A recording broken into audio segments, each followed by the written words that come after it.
be a problem we're going to have to confront as a country, both for Social Security and Medicare, as well as Medicare. We're going to have to confront this problem and deal with it because this cannot go on indefinitely. And I think that the consensus is emerging that we're going to have to act. You know, some questions. Do you think they would ever consider, instead of having people work 40 quarters, that's 10 years, right? Maybe they should work 80 quarters, because people work until they're 55, they retire and get a pension, and they work 10 years and they collect Social Security. Maybe if they had to work longer to collect Social, and that would take care of some of the Medicare too. You can collect at 62 now, or 65. But if they changed it and made, made people working more.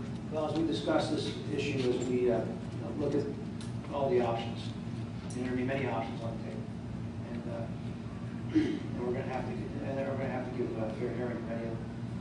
And so, but it's very useful to work till you're 70 and pay until you're 70 because you get paid out too. And well, as I said, this is a pay-as-you-go system. This is a pay-as-you-go system. Those working today are paying for those who are currently on the program. David Maloney, maybe why don't you introduce yourself? With the Social Security, there are undoubtedly people who are on full disability who never paid into the Social Security system. Is there a way to start segregating that so it's more the people who put the money in would be able to? I mean, the system, what's wrong with politics basically is people in the past threw a bunch of stuff into systems where they shouldn't be in order to reading between the lines, I think what you're asking perhaps is whether they be on Social Security disability or perhaps that there might be some people who are on disability who are collecting but maybe ought not to be. If I'm hearing that correct, that's what you're looking at. And I guess that's never put in.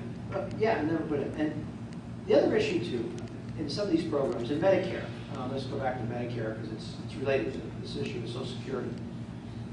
There is an incredible amount of fraud in the Medicare program. And I'm not just talking about billing disputes. Did the doctor charge too much or the hospital? I mean, these types of, did they charge the right amount for that particular service or procedure? No, I'm talking about outright theft. I mean, Mrs. Jones, who's 80 years old, has a wheelchair ordered on her behalf by some company that's phony. She never gets a wheelchair. She never asked for a wheelchair. What happens then is that Medicare pays for the wheelchair, and somebody just ripped off Medicare. And that's essentially what happens. And there's a lot of that out there. And I hear it on Social Security disability. I'll get calls routinely.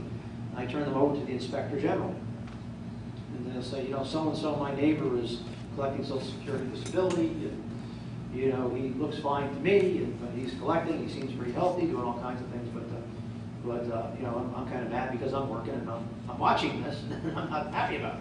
And so I basically turn these types of issues over right to the Inspectors General and say, we have a complaint, and investigate it. But in the realm of Medicare, I mean, some interesting studies. We're talking many billions of dollars per year, and I've seen, I've seen some, into the tens of billions of dollars in Medicare fraud per year. And that's tragic because obviously there are a lot of seniors here, who need care. And if you look at typically what happens in Medicare, and you're in healthcare, you know what happens. I mean, Medicare typically pays the cost of hospital or a doctor $1 to treat you, and typically reimburses you at about the rate of 80 cents on that dollar, right? Medicaid pays a lot less, and it gets into the healthcare debate that I don't think we've had a good conversation on, but in this country. But one of the issues that drives the cost shift in healthcare from private, part of the reason, not the only reason, why your healthcare premiums go up if you get private coverage, is because Medicare and Medicaid tend to underpay. And so Medicare pays 80 cents in the dollar, and Medicaid, and oftentimes Medicare pays considerably less than that. If you talk to an anesthesiologist, they'll tell you it's 30 cents in the dollar. A cardiologist will tell you it's 50 cents in the dollar. You talk to a Medicaid, the numbers are